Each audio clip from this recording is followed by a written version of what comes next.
Hello, good morning everyone. আমি রমা, আমার চ্যানেলে তোমাদের অনেক অনেক স্বাগত। আশা করি সবাই ভালো আছো। আজ সরস্বতী পুজোর পরের দিন, তো এখন 5টা মতো বাজে। আমি আসলাম ছাদে।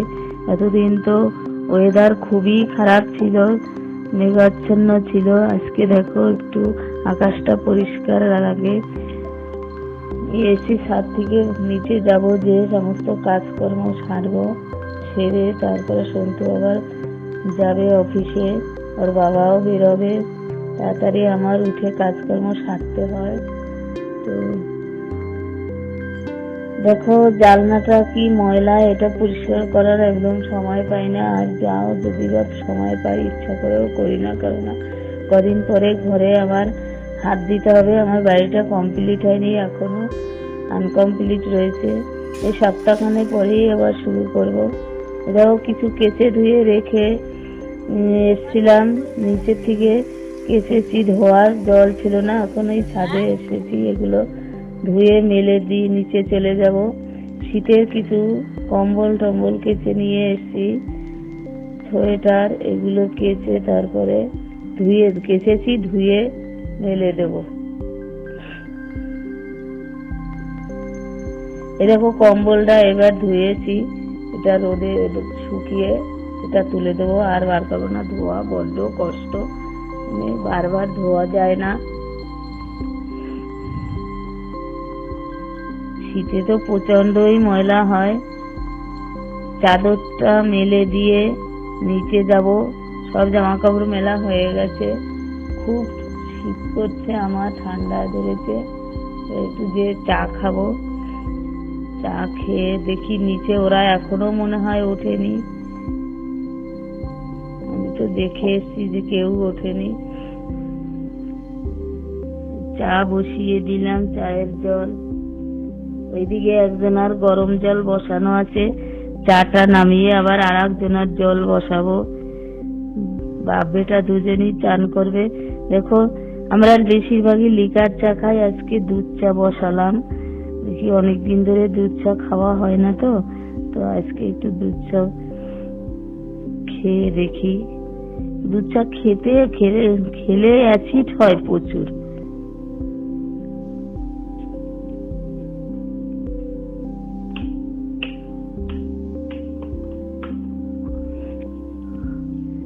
ওর জন্যই খাই না।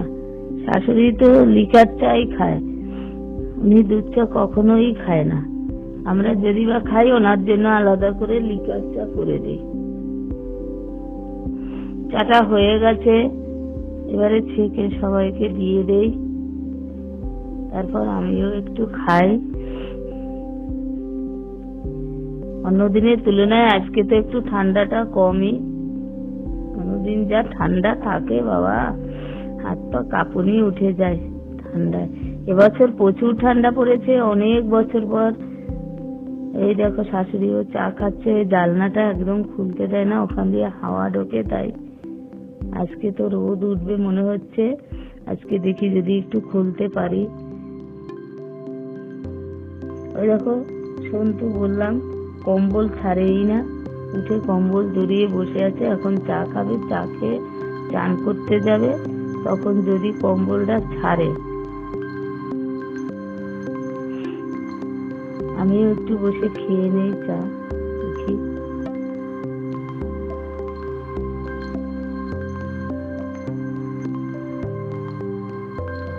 চাটা খাওয়া হয়ে গেল, এবারে জানলাটা একটু খুলি, তারপর টুকটুক করে যাই বাজারের দিকে। বাজার থেকে এসে বাকি কাজ সারবো। আমারও চান ঠান কিছুই হয়নি, বাজারে চলে এসেছি। এবারে দেখো কত সুন্দর মাছ, এত বড় চিংড়ি মাছ, কিন্তু দেখেই মানে ওখানেই শেষ, খাওয়ার আর কোনো নেই, চান্স নাই। কেননা বাড়িতে দুজনের ইলিশ চিংড়ি মাছ খাওয়া বারণ।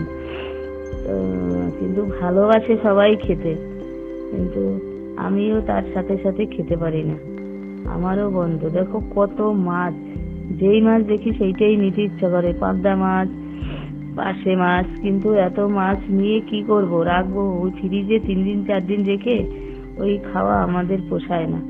তো এই দেখো কারু এই শোল মাছ, শোল মাছটা আমরা ভালো খাই সবাই, সন্তু অতটা পছন্দ করে না, খায় না তা না, খাবে। যে লোটে মাছ, রুই মাছ, এই রুই মাছ আমার একদম দেখতে ইচ্ছা করে না, আমি তো রুই মাছ খাই না।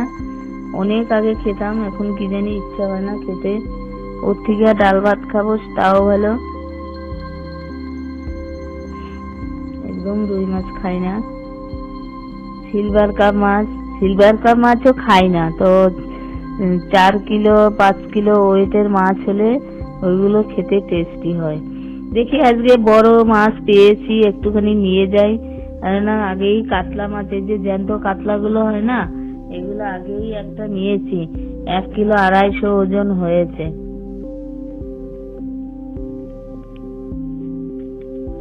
এই যে এটা রূপচাঁদ মাছ, সিলভার কাপ মাছ, এটা নিয়েছি লেজের দিক থেকে তোমার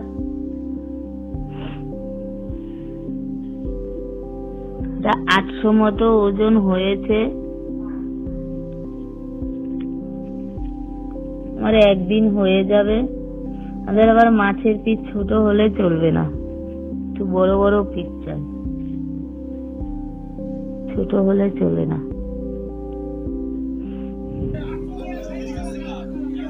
ওইদিকে দেখো ওই যে চিংড়ি মাছ, ছোট চিংড়ি, ওপাশে বড় দেখেছি, এপাশে আবার ছোট। তেলাপিয়া মাছগুলো জলের ভিতর সাঁতরায়, জ্যান্ত, এগুলো খেতে টেস্টি আলাদা। নেই মাছের মধ্যে নেই, আজকে আর নেবো না, 2 রকমের মাছ হয়ে গেল।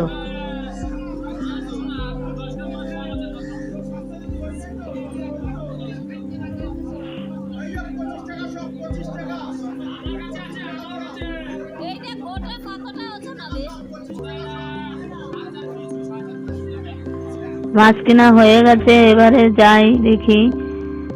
এই দেখো কম্বল গুলো কত সুন্দর দেখতে, একটা কম্বল দাম করে এই যাই, সামনে যখন পড়েছে, সামনে আমাদের বিয়ে বাড়ি আছে, দেখি কত কি দাম চাই, তারপর বাড়িতে যেয়ে বলবো সন্তুর বাবাকে, ওরা কি বলে, যদি হয় পরে এসে একটা নিয়ে যাব কম্বল। আর দেখি একটা সবজি বাজারে যেয়ে একটা ফুলকপি নিয়ে নিলাম। এই ফুলকপিটা 40 টাকা দাম নিয়েছে। তো ফুলকপিটা নিয়ে টুকটুক করে বাড়ির দিকে রওনা হই। বাড়ি যেয়ে তো অনেক কাজ রয়েছে, ওগুলো সারতে হবে। চলেও এসেছি বাড়িতে। মার সকাল থেকে রাত 10টা অবধি এরকমই যুদ্ধ চলতে থাকে, এর কোনো ই নেই। বসার 5 মিনিট সময় পাই না কোথাও যে একটু বসবো, সারাক্ষণ কাজ আর কাজ, কোথা থেকে যে টাইম চলে যায় কিছুই বুঝতে পারি না। এই দেখো সিলভার কাপ মাছ নিয়ে এসেছি, কত সুন্দর মাছ। এই মাছ খেলে আমার তো ভীষণ ভালো লাগে। ছোট সিলভার কাপ খাই না, এই 4 কিলো 5 কিলো ওয়েটের মাছ খেতে খুবই ভালো লাগে। এই দেখো গুড় আর নিয়ে এসছি, চালের গুঁড়ো, গেছি সামনে করেছি, নিয়ে এসছি। দেখি একটু যদি পিঠে করতে পারি, চালের গুঁড়োটা ভিজিয়ে রাখি, আধা ঘন্টা ভিজিয়ে রাখলে সাজের পিঠাটা ভালো ওঠে। সন্তু তো সাজের পিঠা খেতে খুব ভালোবাসে, আমি দুটো খেয়ে নেই এখন। তো যা বলছিলাম যে সন্তু পিঠে খেতে খুবই ভালোবাসে এখন, কেননা পিঠে আমার এবার এত কাজের চাপ হয়ে ওঠে না করা। ও প্রতি বছরই সিজনে 2-3 বার পিঠে, সাজের পিঠা করা হয়ে যায়, কিন্তু 8 বছর ধরে সন্তু বাইরে রয়েছে, কোনো পিঠে আমাদের ঘরে হয় না। ও আসে বছরে 1বার, হ্যাঁ, তার মধ্যে সময় পাই না, এসে 1 সপ্তাহ 10 দিন থাকে, পুজোর সময় আসে। আমার তো প্রচুর কাজ, আর তখন ঠান্ডাটাও থাকে না, হালকা হালকা ঠান্ডা পড়ে, ওই টাইমে পিঠে করাও হয় না। কোনো বছর হয়তো করে দেই, আবার কোনোবার দেও না, আর আমরাও বাড়িতে বসে করে খাওয়া হয়ে ওঠে না। দেখো পিঠাগুলো কত সুন্দর উঠেছে। তো এবছর এসছে, ও আর যাবে না, তাও সময় পাই না করার, যে করবো। তো দেখি আজকে একটু করে দিলাম, আবার দেখি পরে পারলে করব। এই সাজের পিঠাটা না গুড় দিয়ে ভিজিয়ে খেতে হেবি মজা লাগে। পাতলা গুড় নিয়ে এসছে ওর বাবা, খাবে সবাই ভিজিয়ে। ওই দেখো পুচকো, দুটো পুচকো এসছে, ওরা খাবে সব। সন্তু ওরা শাশুড়ি সব গুড় দিয়ে দুটো একটা করে খাবে, আর বাকি যেটা থাকবে ওইটা দুধে ভিজাবো। এটা সাজে পিঠাটা হয়ে গেল করা। এবারে চুষিটা বানাচ্ছি। দুধটা জাল বসিয়েছি, জাল বসিয়ে চুষিটা বানিয়ে দুধের মধ্যে দিয়ে দেব। এটাকে গুঁড়োটাকে সিদ্ধ করে আটার মতো মাখাতে হয়। মাখিয়ে তারপরে এটাকে এরকম বড় বড়টা কেটে তারপরে হাত দিয়ে আবার কাটতে হয়। কেটে কেটে কেটে কেটে দেখো কতটা এক থালা চুষি বানিয়েছি।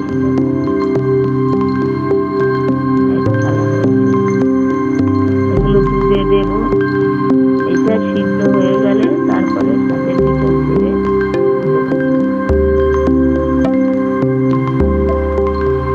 আমি আগে অনেক পিঠা বানাতাম।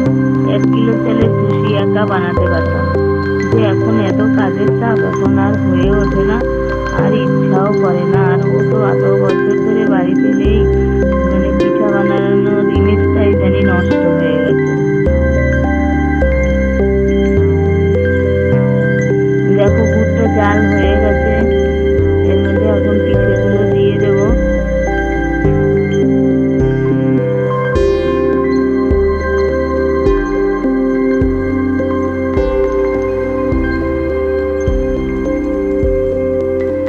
সময়ের সাথে সাথে সবকিছুই পরিবর্তন হয়। এখন একটু বয়সটাও বাড়তি হয়ে গেছে, আগের মতন বয়স নেই। তার যদি আগে করেছি, এখন আর ইচ্ছাও করে না করতে। তাও যদি সাথে কেউ থাকে তাইলে না হয়, একা একা করতেই ইচ্ছা করে না। তাই জন্য অল্প একটুই করলাম। আর খাওয়ারও লোক নাই। সন্তুর বাবা তো পিঠে খেতে চাই না, ও পিঠের কথা বললে আরো ওর সাথে অশান্তি লেগে যায়, ওর জন্য আর করিও না।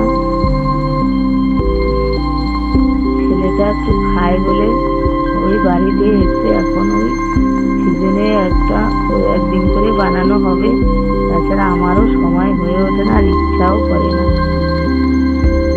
ভালো লাগে না করতে।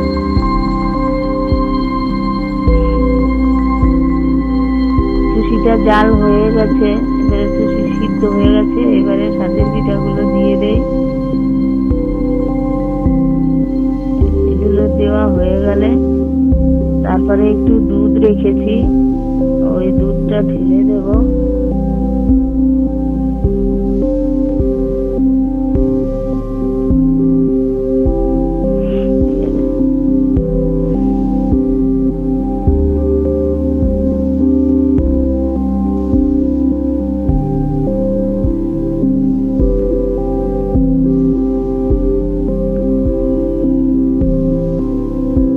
অনেকটাই সাজের পিঠা হয়েছে, আর দিলাম অল্প হবে, অনেকটাই হয়েছে।